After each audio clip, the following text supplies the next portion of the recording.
नमस्कार दोस्तों, मेरा नाम रोहित मलिक है और आज अपनी इंग्लिश की सेकंड क्लास है। जिसने भी कल पहली क्लास देखी हो तो उसने देखा होगा कि कल हमने 5 वोकैब करवाए थे और ग्रामर के अंदर अपना टॉपिक चल रहा है सब्जेक्ट वर्ग एग्रीमेंट। उसके अंदर हमने 3 रूल करवाए थे और कुछ बेसिक कॉन्सेप्ट बताए थे। अगर जिसने कल वाली वीडियो नहीं देखी हो तो ऊपर आई बटन में उसका लिंक दिया हुआ है, पहले वो भी देख सकते हो आप। अब हम उसके आगे का काम करेंगे, तो चलिए करते हैं आज की क्लास शुरू। आज हमने वोकैब के अगले 5 वर्ड लिए हुए हैं। सबसे पहला हमारा वर्ड है एसिडुअस। एसिडियस का मतलब होता है मेहनती।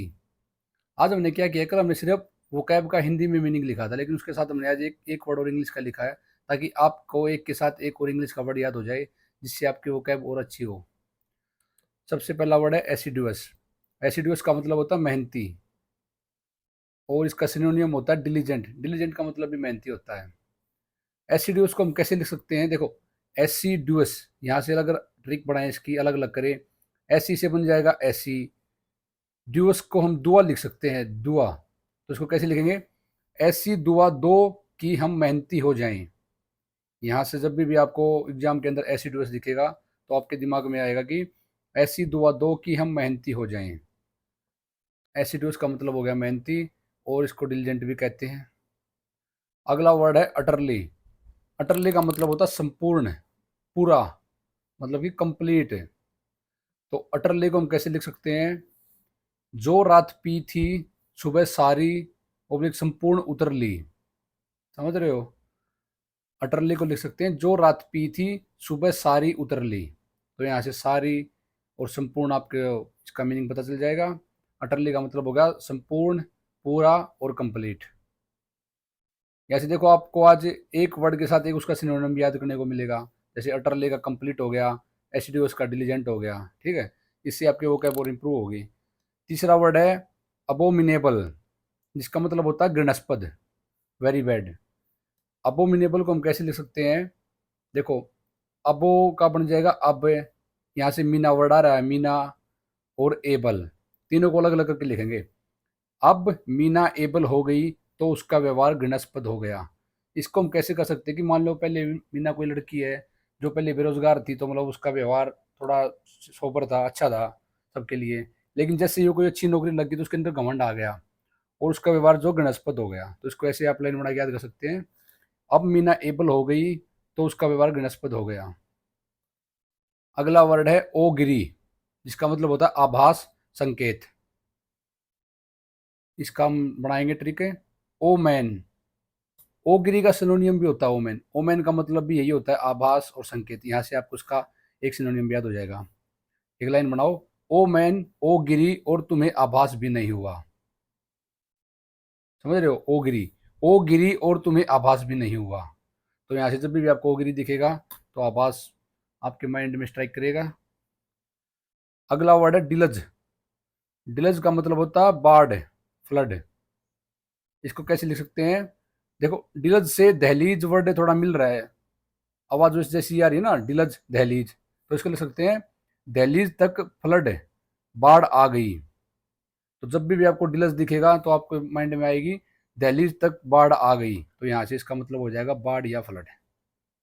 तो ये अपने 5 वोकैब हो गए। इनको आप सभी क्या करना, एक अपनी कॉपी बना लो, आप कोई भी रजिस्टर बना लो, उसके 2 पोर्शन कर लो। जैसे आधी तो बना लिया अपने वोकैब की, जिसके अंदर आप लिख लेना वोकैब लिख लेना, वन वर्ड सब्सटीट्यूशन और इडियम फ्रेज लिख लेना, और आधे पोर्शन में लिख लेना आप ग्रामर।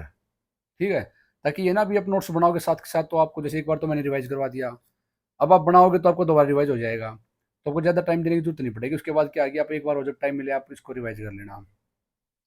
आज मैंने अपनी क्लास में 5 वन वर्ड सब्सटीट्यूशन और लिए हैं। सबसे पहला है a person with a long experience of N occupation. इसका मतलब कि कोई भी व्यक्ति जिसको किसी कार्य का लंबा अनुभव है, तो उसको क्या कहते हैं, मतलब वन वर्ड सब्सटीट्यूशन होता है कि बहुत सारे वर्डों के लिए हमें एक वर्ड लेना होता है। जैसे हमें इन 4 ऑप्शन में से ऐसा वर्ड सेलेक्ट करना कि जो इस पूरी लाइन के मतलब को अपने एक वर्ड से बता दे। तो यहाँ पे ऑप्शन दिए हुए हैं, वेटरनरी दिया हुआ है, जीनियस है, एम्बीडेक्स्ट्रस है और सीजनड है।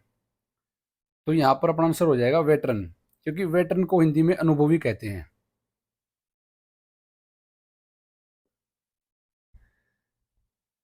ठीक है, अगला अपना है words written on a tomb. मतलब किसी टॉम्ब के ऊपर लिखे वर्ड्स को क्या कहा जाता है? टॉम्ब होता है मकबरा। तो जैसे देखो, आपने देखा होगा कि जो मकबरे होते हैं पहले राजा महाराजा के, उनके ऊपर लिखा हुआ होता था कुछ कुछ उनकी लैंग्वेज में। तो उसको क्या कहा जाता है? उसको कहा जाता है एपीटैप, जिसको हिंदी में कहते हैं समाधि लेख। मतलब किसी भी आदमी की समाधि के ऊपर जो लेख लिख दिया जाता है कि ये कब पैदा हुआ, इसने क्या किया, तो उसको एपीटैप कहा जाता है इंग्लिश के अंदर। तीसरा है हमारा स्टिल्थली डन। इसका मतलब होता है हिंदी में चोरी से किया हुआ कोई कार्य है। तो यहाँ से इसका वन वर्ड हो जाएगा सरप्टीशियस, मतलब छुपके या चोरी से कोई भी कार्य करना। अगला है something no longer in use, मतलब कोई ऐसी चीज जो अभी यूज में नहीं है। तो यहाँ पे चार ऑप्शन दिए हुए हैं। डेसोलेट होता है तबाह करना, ऑब्सोलेट होता है अप्रचलित, मतलब जो अब चलन में नहीं है, प्रचलित है। प्रीमिटिव होता है प्राचीन।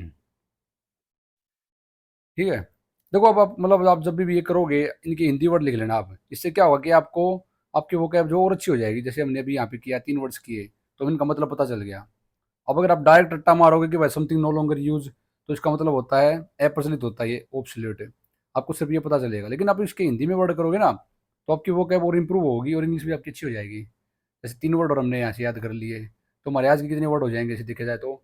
5, ये 5 इनके सिनोनियम, 10, 11, 12, 13, 14, 15, मतलब हमने एक ही क्लास में आज 5 की जगह 15 वो कैब याद कर ली। ऐसे ही आपकी वो कैब धीरे धीरे मतलब 100, 200, 500 ऐसे ही होती जाएगी। अगला वर्ड है one not concern with right और रॉन्ग। इसका मतलब है कोई भी व्यक्ति या कोई भी चीज जो सही और गलत की चिंता नहीं करता, उसको क्या कहा जाता है? उसको कहा जाता है एमोरल। एमोरल होता है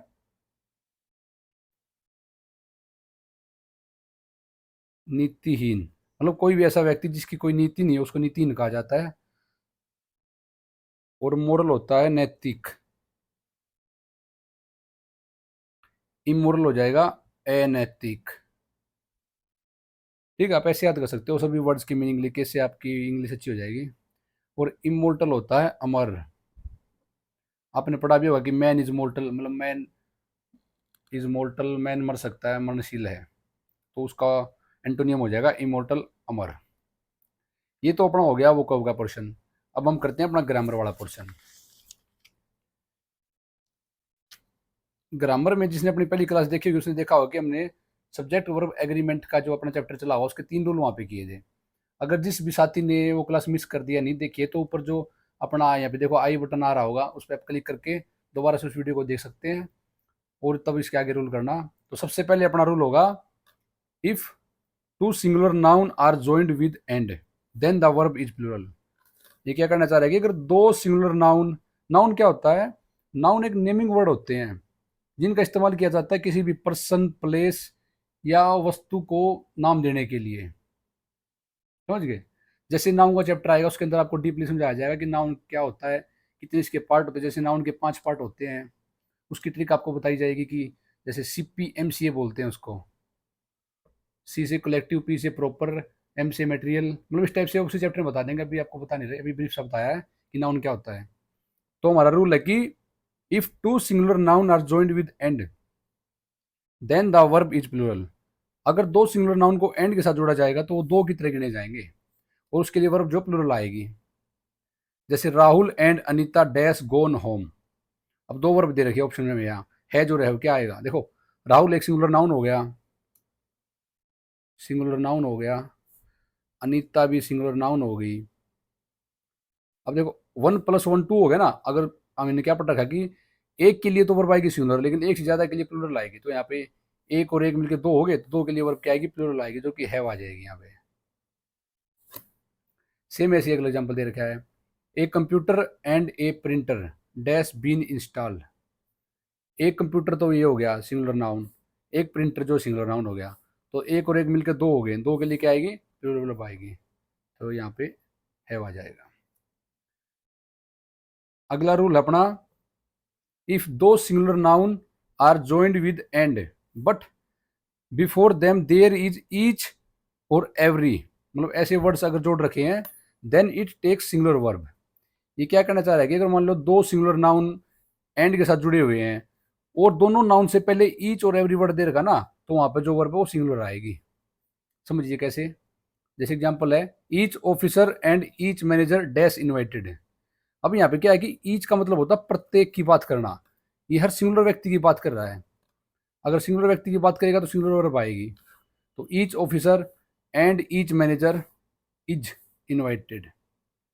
अभी हमने ऊपर पढ़ा था कि अगर दो सिंगुलर नाउन एंड से जुड़े हैं तो प्लूरल आएगी, लेकिन अगर सिंगुलर नाउन से पहले ईच एवरी आ जाए कि जो कि प्रत्येक व्यक्ति की, हर एक इंसान की बारे में बताए, तो वहां पर सिंगुलर वर्ब आती है, क्योंकि इसमें इसके अंदर ये जो है बात कर रहा है सिर्फ अकेले अकेले आदमी की।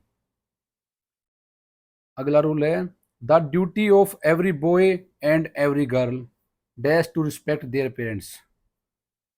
मतलब कि प्रत्येक लड़के और प्रत्येक लड़की का कर्तव्य वह है कि वो अपने माता पिता की इज्जत करे। अब यहाँ पे एवरी बॉय एवरी गर्ल आ गया, मतलब प्रत्येक लड़का और प्रत्येक लड़की, सिंगल सिंगल की बात कर रहा है, तो इसलिए वर्ब सिंगुलर आ जाएगी। अगला रूल अपना if two singular nouns are joined with and to express a thing person then verb is singular. मतलब ये क्या करना चाह रहा है कि अगर दो सिंगुलर नाउन एंड से जुड़े हैं लेकिन वो दोनों मिलकर क्या है कि वो किसी एक चीज की ओर इशारा कर रहे हैं। जैसे आपने क्या है हिंदी के अंदर पढ़ा होगा कि एक बहुव्रीहि समास होता है, वो क्या करता है कि मतलब बहुत सारी मिलकर थर्ड चीज के ऊपर इशारा करते हैं जो कि एक सिंगल पीस होता है। तो सेम ऐसे इसके अंदर अगर दो सिंगुलर नाउन मिलकर किसी तीसरे की तरफ इशारा करें और वो सिंगुलर हो तो वहां पे सिंगुलर वर्ब आएगी। देखो लिख रखा है दो मिलकर किसी एक का ओर इशारा करें। एग्जाम्पल देखिए ब्रेड एंड बटर। अब देखने को तो अलग अलग हो गया, ब्रेड अलग चीज है बटर अलग चीज है, लेकिन क्या है कि ब्रेड एंड बटर हमें जो है ब्रेकफास्ट का बताते हैं। समझ गए। ब्रेड एंड बटर मिलकर हमें ब्रेकफास्ट की ओर इशारा करते हैं, तो यहाँ से दोनों सिंगुलर काउंट किए जाएंगे, तो वर्ब जो अपनी सिंगुलर आ जाएगी इज। इसी के जैसे और बहुत सारे वर्ड होते हैं जिनको मतलब देखने में दो होते हैं लेकिन काउंट सिंगल किया जाता है, जैसे कि राइस एंड करी, ये भी खाने के बारे में बताते हैं। हॉर्स एंड कैरेज, कैरेज होता है गाड़ी, जो बैलगाड़ी होती है पीछे लगी होती है। घोड़ा गाड़ी, हिंदी में इसको लिखते हैं ना घोड़ा गाड़ी। है तो दो वर्ड लेकिन इकट्ठे काउंट किए जाते हैं क्योंकि जो घोड़ा और गाड़ी को एक ही तरह लिया जाता है पूरा मिलाकर, तो इसको भी सिंगुलर माना जाएगा, तो सिंगुलर वर्ब आएगी। मान लो कि किसी भी साथी को समझने में कोई दिक्कत आए या लगे कि भाई लैंग्वेज मेरी फास्ट थी थोड़ी और नहीं समझ में आया, तो वो क्या कर सकता है कि इंस्टाग्राम के ऊपर मुझे फॉलो कर सकता है और वहाँ मैसेज कर सकता है, वहाँ मैं आपका डाउट क्लियर कर दूंगा।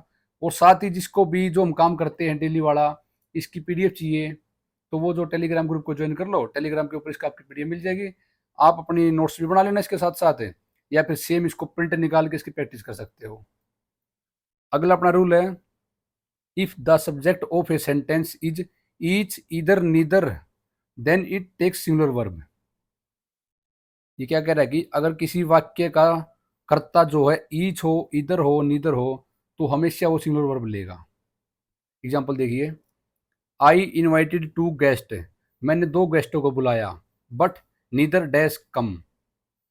अब यहाँ पे देखो दो सब्जेक्ट हो गए। अब देखो यहाँ पर इस सेंटेंस के अंदर दो पोर्शन है इसके, एक यहाँ तक मान लो, ये तो यहाँ तक कंप्लीट हो गया, अब अगला यहाँ से स्टार्ट हो गया, नीदर इसका सब्जेक्ट हो गया यहाँ पे। अब जो वर्ब आएगी वो सब्जेक्ट के बेस पे आएगी, और हमने क्या पढ़ा कि अगर सब्जेक्ट ईच इधर नीदर हो तो सिंगुलर वर्ब आएगी, तो यहाँ पर अपनी सिंगुलर वर्ब आएगी जो कि है जाएगी। समझ गए। अगला एग्जांपल लेते हैं he proposed both the girls but इधर डैश रिस्पोंडेड। ये कह रहा है कि उसने दोनों लड़कियों को प्रपोज किया बट किसी ने भी जवाब नहीं दिया। अब देखो सेम इसके अंदर इस सेंटेंस के अंदर दो पोर्शन है, पहला वाला तो यहाँ तक कंप्लीट हो जाएगा मान लो, अब अगला यहाँ से स्टार्ट हुआ अपना बट से। अब इसका सब्जेक्ट हो गया इधर अगले वाले का, अब जो वर्ब आएगी वो सब्जेक्ट के बेस पे आएगी, और सब्जेक्ट हमारा क्या कहता है कि अगर सब्जेक्ट ईच इधर नीदर है तो वर्ब सिंगुलर आएगी, तो वर्ब हमारी यहाँ पे सिंगुलर हो जाएगी हैज। ऐसे ही हमारा आज का लास्ट रूल है after each of either of neither of every one of. मतलब इस टाइप के और भी वर्ड हैं जो कुछ भी आ जाए तो उनके बाद क्या होता है, जब भी मतलब मान लो इधर ऑफ नीदर ऑफ हो, तो इसके बाद क्या है कि जो नाउन और प्रोनाउन होगा ना वो हमेशा प्लूरल होगा, but the verb remain singular. दोबारा पढ़ते हैं after each of, either of, neither of, every one of, once of, etcetera, मतलब ऐसे कोई भी वर्ड हो, द नाउन और pronoun is always plural but the verb remain singular. ये कहना चाह रहा है कि जब भी किसी सेंटेंस के अंदर ईच ऑफ आ जाए, इधर ऑफ आ जाए, नीदर ऑफ आ जाए, एवरी वन ऑफ आ जाए, वंस ऑफ आ जाए, तो इसके बाद जो भी नाउन या प्रोनाउन आएगा वो तो आएगा हमेशा प्लूरल, लेकिन जो वर्ब आएगी वो हमेशा सिंगुलर आएगी। एग्जाम्पल देखिए, each of the snakes dash poisonous. अब देखो यहाँ पे हमारा रूल क्या कह रहा था कि ईच ऑफ के बाद जो नाउन प्रोनाउन प्लूरल आएगा, स्नेक्स आ गया, प्लूरल आ गया। अब क्या करेंगे, बहुत सारे यहाँ पे स्नेक्स देखेंगे, आर लगा देंगे, जो गलत हो जाएगा, क्योंकि ईच जो प्रत्येक की बात कर रहा है, ये कह रहा है कि प्रत्येक सांप जहरीला होता है, तो प्रत्येक की बात होएगी तो अपना ईज आ जाएगा।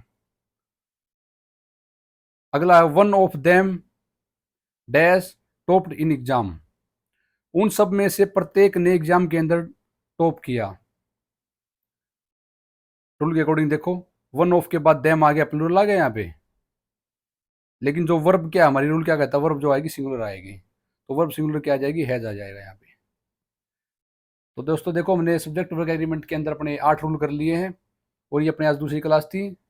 जिस भी साथी को अपनी क्लास अच्छी लगी हो वो चैनल को सब्सक्राइब करे और अपने दोस्तों या ग्रुप्स में के अंदर शेयर करे, और जिस भी साथी को आपने आज की क्लास के रिलेटेड नोट्स लेने हैं वो टेलीग्राम चैनल को फॉलो कर ले, और जिसने भी अपनी पहले वाली क्लास मिस कर दी है, सही से नहीं देख पाया, वो पहले वाली क्लास को जाकर देख सकता है।